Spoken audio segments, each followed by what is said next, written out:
ইসমাইল হানিয়া ও ফুয়াদ শোকরের হত্যাকাণ্ডের জেরে যে কোনো মুহূর্তে মধ্যপ্রাচ্যে জ্বলে উঠতে পারে সর্বাত্মক যুদ্ধের আগুন। ইসরায়েল বিরোধী দুই সংগঠনের শীর্ষ নেতাদের গুপ্ত হত্যা এমন সময়ে ঘটল যখন গাজা ও লেবাননে স্বাধীনতাকামী গোষ্ঠীগুলোর সাথে চলছে তেল আবিবের লড়াই। ইরান, লেবানন, হিজবুল্লাহ ও হামাসের চতুর্মুখী সশস্ত্র প্রতিরোধ শুরু হলে তীব্র আকার ধারণ করবে আঞ্চলিক সংঘাত। ইসরায়েলকে বাঁচাতে সরাসরি যুদ্ধে জড়িয়ে পড়ার ঝুঁকি নেবে যুক্তরাষ্ট্র ও তার পশ্চিমা মিত্ররা। ইরানের রাষ্ট্রীয় অতিথি হয়ে আসা ইসমাইল হানিয়াকে হত্যা করা হয়েছে দেশটির অভ্যন্তরে। আয়াতুল্লাহ আলী খামিনির পক্ষে এমন ঘটনা মেনে নেওয়া কঠিন। আন্তর্জাতিক গণমাধ্যম নিউ ইয়র্ক টাইমস জানিয়েছে, এরই মধ্যে হানিয়া হত্যাকাণ্ডের প্রতিশোধ নিতে ইসরায়েলের ভূখণ্ডে সরাসরি হামলার নির্দেশ দিয়েছেন ইরানের সর্বোচ্চ নেতা। হানিয়ার রক্ত কখনোই বৃথা যাবে না বলে মন্তব্য করেছে দেশটির পররাষ্ট্র মন্ত্রণালয়।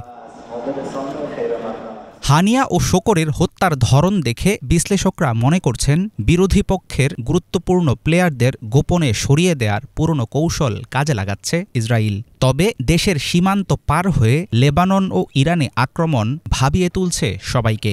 এমন হামলার মধ্য দিয়ে তেল আবিব যেন পরিষ্কার বলতে চাইছে, যুক্তরাষ্ট্রের আপত্তি পাত্তা না দিয়ে মধ্যপ্রাচ্যে যুদ্ধ চালিয়ে যেতে প্রস্তুত ইসরায়েল। বিভিন্ন সময়ে গাজার স্বাধীনতাকামী সংগঠনের শীর্ষ নেতাদের হত্যার হুমকি দিয়ে আসছেন ইসরায়েলি প্রধানমন্ত্রী বেনিয়ামিন নেতানিয়াহু। গুপ্ত হত্যা চালিয়ে খুনও করা হয়েছে অনেক নেতাকে। কয়েক মাস আগে সিরিয়ায় ইরানি দূতাবাসে হামলা তৈরি করেছিল ভয়াবহ যুদ্ধের আশঙ্কা। আন্তর্জাতিক হস্তক্ষেপ ও পশ্চিমা জোটের কারণে তখন ঠেকানো গিয়েছিল আঞ্চলিক সংঘাত। তবে এবার দুটি ভিন্ন দেশে ইরান সমর্থিত দুই সংগঠনের শীর্ষ নেতা হত্যা করার মাধ্যমে বেশ বড় ঝুঁকি নিল তেল আবিব। ইসমাইল হানিয়ার হত্যাকাণ্ড ও লেবাননে ইসরায়েলি হামলার পর পরিস্থিতি কোন দিকে গড়াবে সেটা এখনই নিশ্চিত করে বলা সম্ভব না। ঘটনার প্রতিক্রিয়ায় আরও তীব্র হতে পারে গাজায় ইসরায়েলের আগ্রাসন।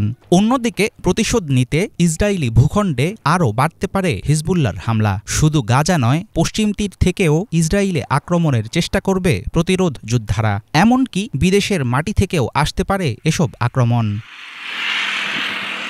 ইরানের মাটিতে হানিয়ার মতো অতিথি হত্যার জবাব কিভাবে দেবে ইরান, সেটার দিকে সতর্ক নজর রাখছে আন্তর্জাতিক মহল। দেশটি সরাসরি ইসরায়েলে হামলা চালালে প্রকাশ্যে চলে আসবে বহুদিনের চলমান ছায়াযুদ্ধ। সেই সাথে যুক্ত হবে বিভিন্ন সশস্ত্র গোষ্ঠীগুলোর ভূমিকা। এমন পরিস্থিতিতে বেপরোয়া হয়ে ওঠা দুর্বৃত্ত রাষ্ট্র ইসরায়েলের লাগাম টেনে ধরতে পারে যুক্তরাষ্ট্র। সেটা না করে নেতানিয়াহুর বাড়াবাড়ি প্রশ্রয় দিলে অচিরেই ভয়াবহ ঝড়ের মুখে পড়বে গোটা মধ্যপ্রাচ্য।